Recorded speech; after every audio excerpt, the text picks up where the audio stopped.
Assalamualaikum warahmatullahi wabarakatuh. Kembali lagi dengan saya Novia Amalia dari kelas PGMI 2C akan mempersembahkan tentang perkembangan sosio-emosional dalam konteks sosial pada siswa SD dan MI.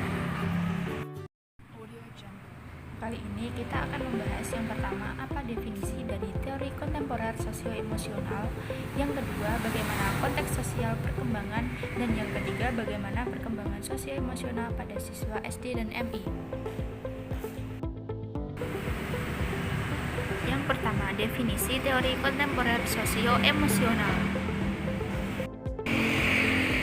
Pertama, menurut teori ekologi Brown van Brenner. Teori ekologi yang dikembangkan oleh Brown van Brenner fokus utamanya adalah pada konteks sosial di mana anak tinggal dan orang-orang yang mempengaruhi perkembangan anak. Teori ekologi Brown van Brenner terdiri atas 5 sistem lingkungan yang meliputi interaksi interpersonal sampai ke pengaruh kultur yang lebih luas. Kelima sistem tersebut antara lain: pertama, mikrosistem adalah setting di mana individu banyak menghabiskan waktu pada keluarga, teman sebaya, teman sekolah, dan tetangga. Menurut teori ini, siswa bukan penerima pengalaman secara pasif, tetapi siswa adalah orang yang berinteraksi secara timbal balik dengan orang lain. Yang kedua, mesosistem merupakan kaitan dari mikrosistem. Contohnya adalah hubungan sekolah dengan keluarga.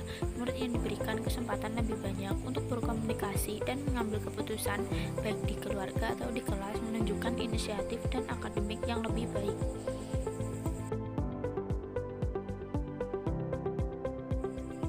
Yang ketiga, ekosistem terjadi ketika pengalaman lain mempengaruhi pengalaman siswa dan guru dalam konteks mereka sendiri.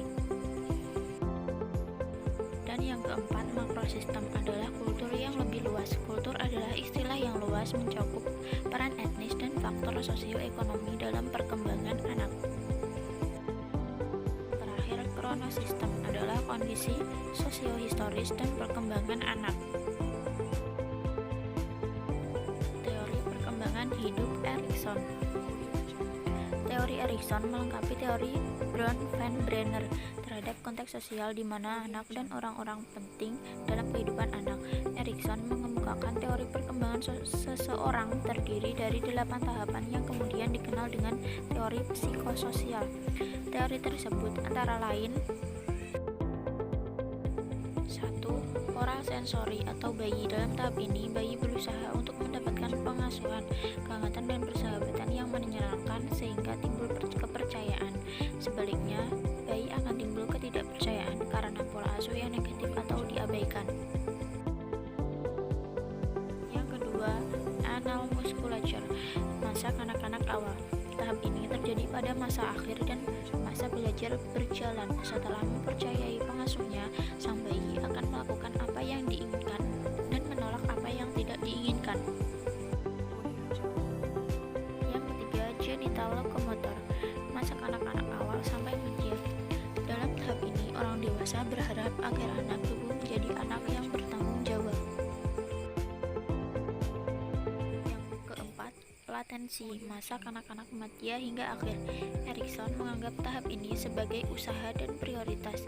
Tahap ini kira-kira terjadi pada masa sekolah dasar dari usia 6 tahun sampai awal pubertas atau awal remaja. Yang kelima, puberty and adolescence, masa remaja. Pada tahap ini, remaja berusaha mencari data dirinya, apa makna dirinya, dan kemana dia akan menuju. Keenam, young adulthood, masa dewasa muda. Tahap ini disebut tahap keintiman versus tahap kesendirian. Tugas perkembangannya adalah membentuk hubungan yang positif dengan orang lain. Yang ketujuh, adulthood, masa dewasa menengah. Tahap ini terjadi pada usia 40-50 tahun. Orang dewasa mengajarkan peran hidup yang baik pada generasi yang selanjutnya. Yang terakhir, maturity, masa dewasa akhir. Tahap ini disebut sebagai tahap integrasi ego versus keputusan. Pada tahap usia lanjut ini, mereka juga dapat mengingat makna dan memikirkan apa yang mereka lakukan. Submateri kedua yaitu konteks sosial perkembangan.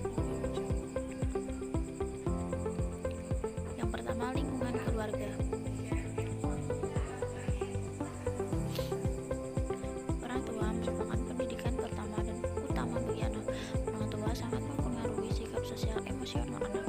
Adapun hal yang mempengaruhi sikap sosio-emosional anak yaitu pertama, pola asuh orang tua. Pola asuh menjadi faktor yang mempengaruhi perkembangan sosio-emosional anak.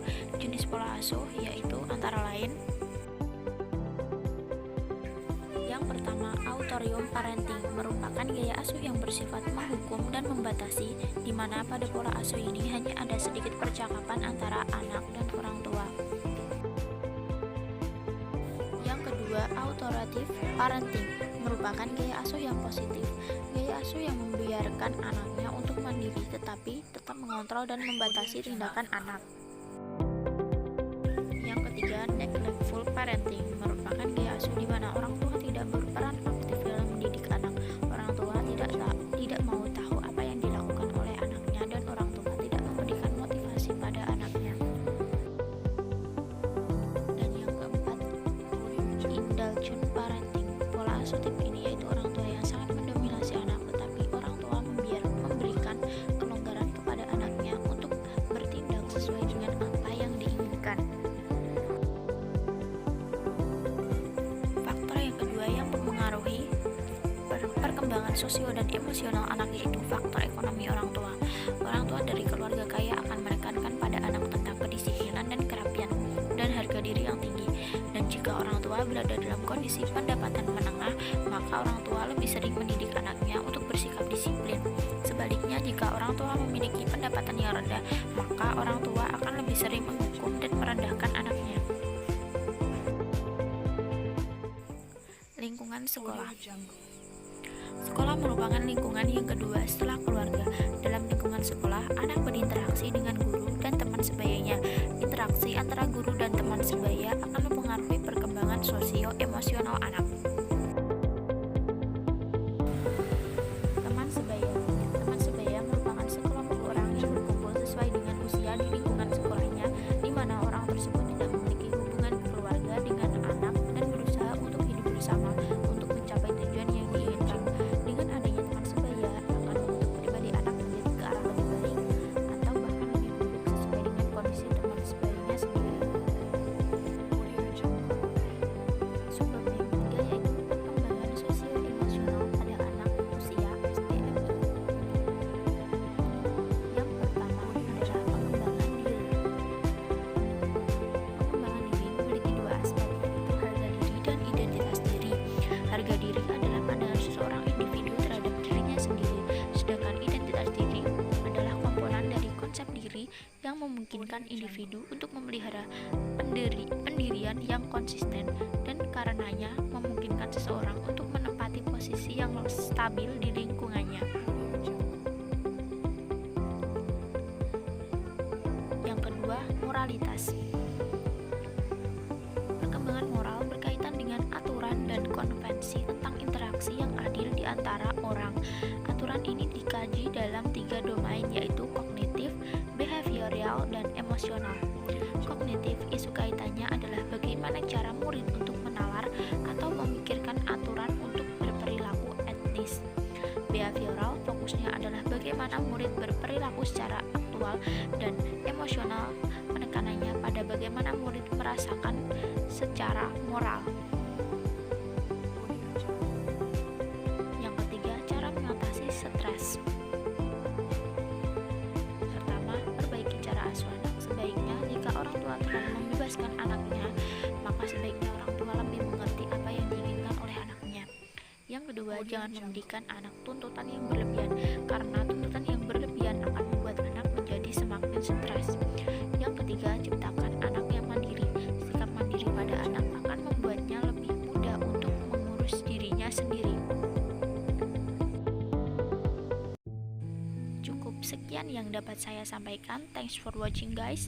Stay healthy and stay at home. See you. Wassalamualaikum warahmatullahi wabarakatuh.